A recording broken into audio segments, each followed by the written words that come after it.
Les infections quotidiennes à la Covid à Xi'an sont tombées à leur plus bas niveau depuis une semaine. Les autorités ont rapporté mercredi 0 cas en dehors des centres d'isolement.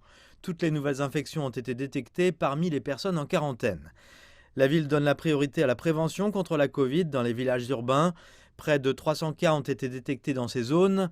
Dans le district dense de Chang'an, le village de Nanxiaozhang a enregistré quelques 26 infections locales.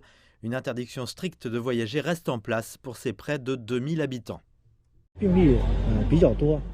Bien qu'il y ait de nombreux cas dans ce village, la situation est généralement sous contrôle maintenant. Nous avons déterminé la voie de transmission du virus. Ce village n'a signalé aucun cas pendant 3 jours consécutifs depuis que nous avons intensifié le traçage. Les campus scolaires ont également été des points chauds importants.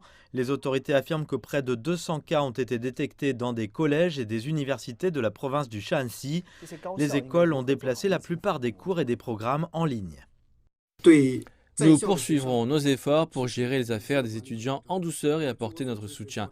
L'école a mis en place une équipe spéciale chargée de s'occuper de leurs besoins quotidiens et de leur alimentation et de veiller à ce qu'ils subissent régulièrement des examens de santé et des tests à la Covid-19. Nous travaillons également avec les communautés pour gérer le personnel enseignant qui a pu avoir un contact direct avec les étudiants. Cela fait au moins 2 semaines que Xi'an a été placé sous un strict confinement. Son approche de confinement à tout prix a fait l'objet d'un examen public. Les responsables affirment qu'un défi majeur a été de trouver suffisamment d'estafettes pour fournir des provisions à chaque foyer. Au cours du week-end, une femme qui n'a pas pu présenter un test négatif à la Covid aurait fait une fausse couche après une attente de 2 heures devant les urgences.